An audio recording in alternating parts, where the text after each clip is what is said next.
Hi friends. आज एक और कंपनी का बिजनेस एनालिसिस करने जा रहे हैं। कंपनी का नाम है Thomas Scott and India limited.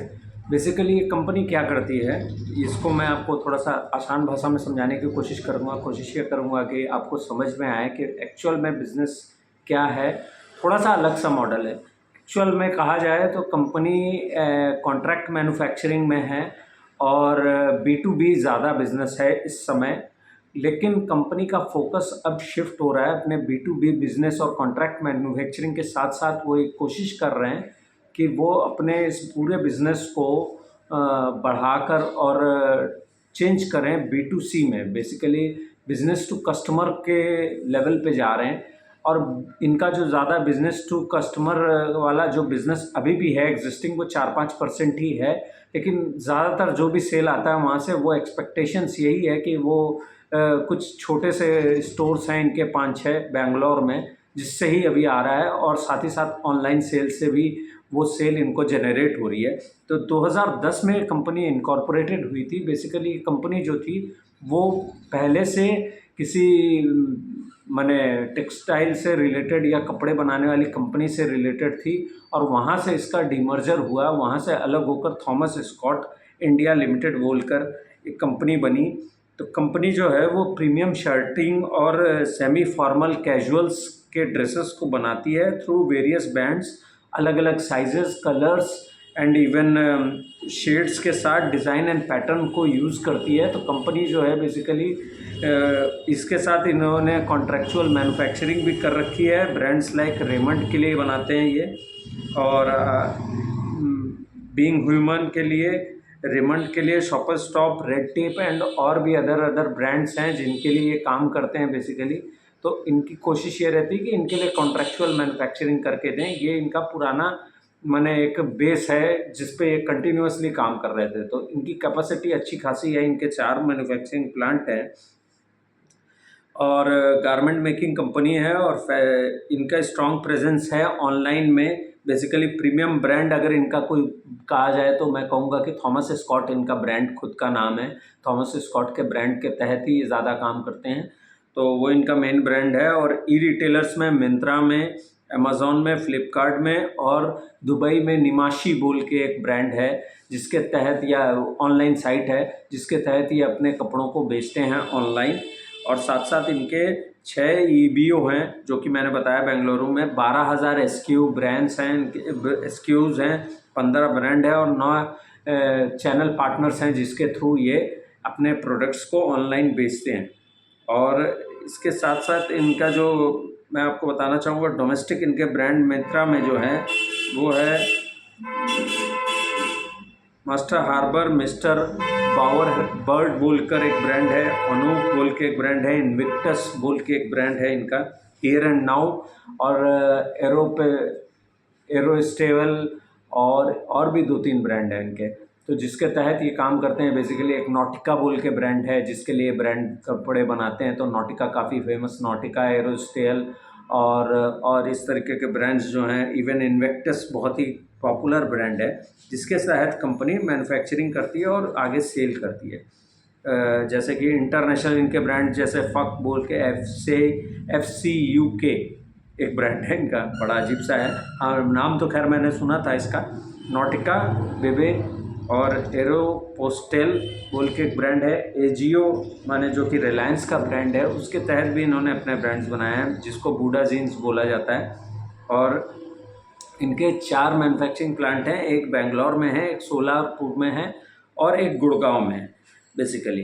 तो इसमें होता ये है, कंपनी का जो सेल का अगर अभी कैपेसिटी है उसको ऐसे समझें कि जो इनका सोलारपुर में ब्रांड जो फैक्ट्री है वो एक बैग्स का यूनिट है जहाँ से इनकी करीब करीब 20,000 बैग्स बनाने की इनकी कैपेसिटी है सोलारपुर में। एक और इम्पॉर्टेंट आपको अपडेट दे दूं कि 26 नवंबर को इस प्लांट में एक्चुअल में एक आग लग गई थी। तो वहाँ पर अचानक से आग लगी थी, वहाँ का प्रोडक्शन इनका हॉल्ट हो गया था फॉर अ मंथ। और कंपनी का यही कहना है कि मैंने जो कि कॉन कॉल में उन्होंने अपडेट दिया कि ये 1 महीने के लिए हमारा सप्लाई चेन वहाँ डिसरप्ट हो गया था। तो हमने बाहर से मैनेज किया उस समय ऑर्डर्स को, और अब जो है ऑपरेशनल हो गया है और 100% एफिशिएंसी पे वो प्लांट चल रहा है। 1 महीने के लिए बंद हुआ था और मैंने बेसिकली इनके जो कपड़ों से रिलेटेड बिजनेस है उसको कोई हर्ट नहीं हुआ। ये बैग से रिलेटेड जो इनका एक पोर्शन है वहाँ पर सिर्फ हिट हुआ था। तो बेसिकली बॉटम्स जो हैं वो करीब करीब 60,000 पर महीने बनाते हैं ये, और शर्ट्स भी करीब करीब 60,000 पर महीने बना सकते हैं। बैग्स 20,000 बना सकते हैं, और अगर देखा जाए डेली के बेसिस पे इनका जो है वो करीब करीब 15,000 के डिस्ट्रीब्यूशन जो है वो 15,000 के आसपास का है पीसेस पर डे के हिसाब से।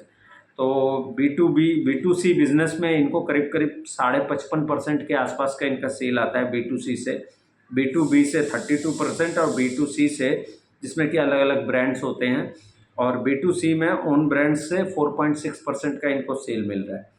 अब कंपनी का कुछ इंटरेस्टिंग चीज़ें मैं आपको बता दूं। कंपनी ने बेसिकली ये बताया कि पिछले 2 साल से वो एक पायलट प्रोजेक्ट चला रहे हैं रिगार्डिंग उनके ये जो उन्होंने EBOs खोले। EBOs उन्होंने जो बेंगलोर में 5 अलग अलग जगहों पर 6 अलग अलग जगहों में उन्होंने स्टोर्स खोले हैं, और वहाँ से उनकी रिटेल सेल धीरे धीरे करके इम्प्रूव हो रही है। तो बेसिकली ये उनके खोलने के पीछे वो इस बात को समझ रहे हैं कि ब्रांड कनेक्ट कितना हो रहा है कस्टमर्स के साथ। जब वहाँ सेल उनको दिखेगी तो उम्मीद ये है कि वो आगे चलकर अलग अलग शहरों में या अलग अलग राज्यों में इंटर कर कर वहाँ पर रिटेल शोरूम्स खोलने की कोशिश करेंगे। तो थोड़ा सा मैंने टेस्टिंग वाटर वाला काइंड सिचुएशन है कंपनी के लिए। अभी वो टेस्ट कर रहे हैं वाटर को कि वो कहाँ तक जा सकते हैं इसको लेकर। तो ये एक चीज़ है, कंपनी डेटा ड्रिवन काम कर रही है। पिछले बेसिकली उन्होंने ये बताया कि वो अब एक डेटा AI की मदद से थ्रेड और एक उनका है कैटलॉग बोलकर, तो थ्रेड के थ्रू वो ये करते हैं कि थ्रेड के थ्रू वो इस बात को समझते हैं कि इन जो ऑनलाइन साइट्स पे जो ट्रैफिक आता है या जो कस्टमर्स आते हैं उनकी क्या डिमांड है, वो किस तरीके का प्रोडक्ट चाह रहे हैं। उस तरीके का प्रोडक्ट वो बनाकर उसको अपने उस बेसिकली उस ब्रांड माने उस ऐप पे, ऑनलाइन चैनल पे अपने उस प्रोडक्ट को लॉन्च कर देते हैं, जिसके तहत उनको एक्सपेक्टेशंस है कि इससे उनकी सेल बढ़ेगी।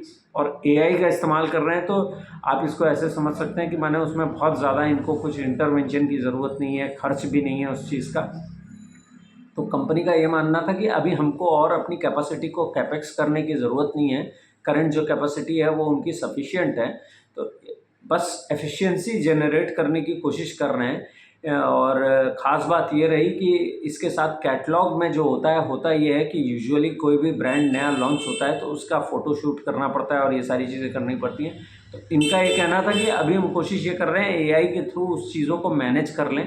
और उनका ये कहना था बेसिकली इनका जो सेल आता है 83-84% जो है वो मेल माने मेंस वेयर से आता है, सबसे ज़्यादा वहाँ से आता है। वुमेंस का करीब 8% का शेयर है, बच्चों का करीब 4% के आसपास है। तो 84% वहाँ है। लेकिन उन्होंने ये कहा कि जब हम मेंस का ब्रांड या इसको कुछ वैसा कुछ करने की कोशिश करते हैं या कुछ करते हैं, कोई नया ब्रांड लाते हैं या कोई इंटरनेशनल ब्रांड होता है, तो उसका हम शूट आउट ज़रूर करते हैं। मैंने एक वीडियो मैंने उनका एक बाकायदा स्टूडियो लेकर वहाँ पर शूट आउट करके उसका ब्रांड को लॉन्चिंग के लिए एक वीडियो बनाया जाता है काइंड ऑफ, जिसको एडवर्टीजमेंट में इस्तेमाल किया जा सकता है। तो कंपनी इस तरीके से काम करती है। वो कहती है कि जो बड़े ब्रांड्स होते हैं उनके साथ हम कोई कॉम्प्रोमाइज़ नहीं करते हैं, क्योंकि उससे क्या होता है, इनके सेल अपटिक में थोड़ा सा हिट हो सकता है, माने इसलिए वो ऐसा नहीं करते हैं। लेकिन वहाँ जहाँ जहाँ उनको जगह बन रही है वो AI का इस्तेमाल करते हैं। इससे उनके कॉस्ट में बहुत कमी आती है, जिसकी वजह से उनको काम करने में आसानी होती है। तो कंपनी का अभी फर्दर कोई एक्सपेंशन का प्लान नहीं है। उन्होंने बस ये बताया कि जहाँ एग्जिस्टिंग उनकी कैपेसिटी है उसी को 20% वो बढ़ाने की कोशिश कर रहे हैं, और वो बहुत ही मिनिमल, ऐसा कुछ बहुत ज़्यादा केपेक्स नहीं है, जो कि वो इंटरनल एक्रूवल से भी मैनेज कर लेंगे। थोड़ा सा आपको जैसे अब मैं इनके फिगर्स पे आ जाऊँ, तो फिगर्स जो है इनका इस बार जो है करीब करीब 564 मिलियन था रेवेन्यू इस क्वार्टर में, माने Q2 का, और 407 मिलियन था इनका पिछले साल सेम क्वार्टर में। Q2 of 25 and Q2 of 26 में, Q2 ऑफ 26 में 564 और पिछले साल 407 था, जो कि ग्रोथ दिखा रहा है करीब करीब 39.8, राउंड अप पे 40% अगर पकड़ लें कि 40% की रेवेन्यू में ग्रोथ दिख रही है। EBITDA मार्जिन जो है वो करीब करीब 85 मिलियन पे है, जो कि पिछले साल 44 मिलियन पे था। ऑलमोस्ट वहाँ पे भी ग्रोथ करीब करीब 93% की है। और ये EBITDA मार्जिन जो है वो पिछले साल सेम क्वार्टर से इस क्वार्टर में बहुत बढ़ गया है, ऑलमोस्ट 400 बेसिस पॉइंट का वहाँ पे राइज़ है। तो कंपनी का ये कहना था, हुआ ये बेसिकली कि जब जीएसटी का इम्पैक्ट आया और उस समय क्या हुआ था, सेल में बहुत ही डिप आ गया था बिकॉज ऑफ जीएसटी के कट को लेकर लोग वेटिंग गेम खेलने लग गए। उन्होंने सोचा कि जीएसटी इम्प्लीकेट हो जाए तब उसके बाद हम जाकर बाइंग करेंगे। तो बेसिकली थॉट प्रोसेस ये था लोगों का कि हम इसको थोड़ा सा वेट कर रहे हैं और थोड़ा सा डिले कर रहे हैं, देखते हैं आगे कैसे क्या होगा।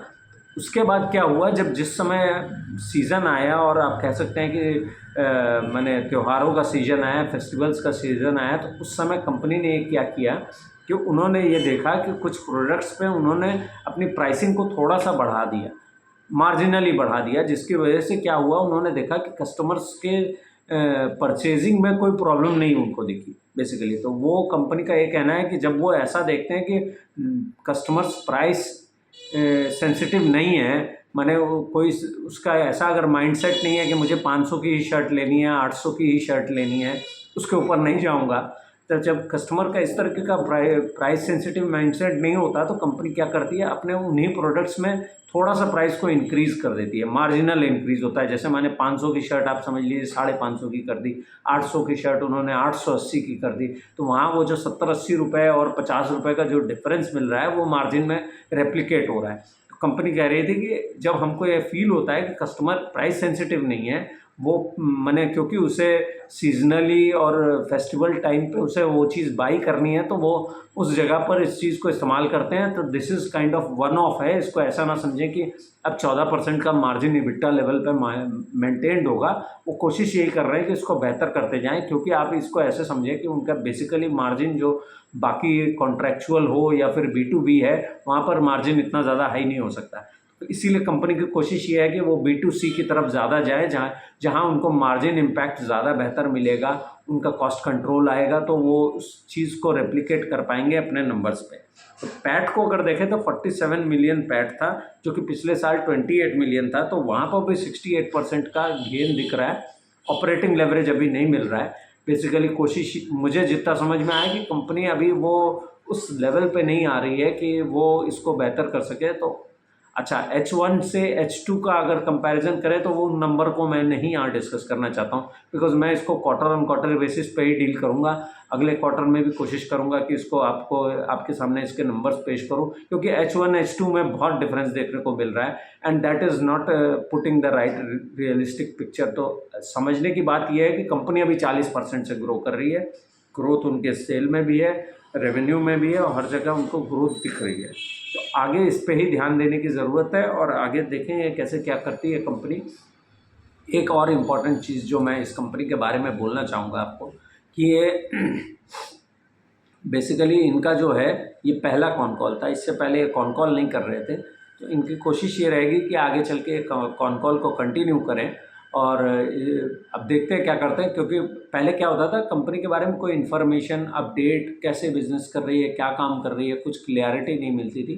तो कंपनी ये डेटा ड्रिवन, माने उसके पास जो डेटा बनकर आता है इस AI मॉडल और इन सारी चीज़ों के थ्रू, उसके बेसिस पे कंपनी आगे काम कर रही है। तो देखने लायक होगा, कैसे इंटरेस्टिंग होगा इसको आगे ट्रैक करना।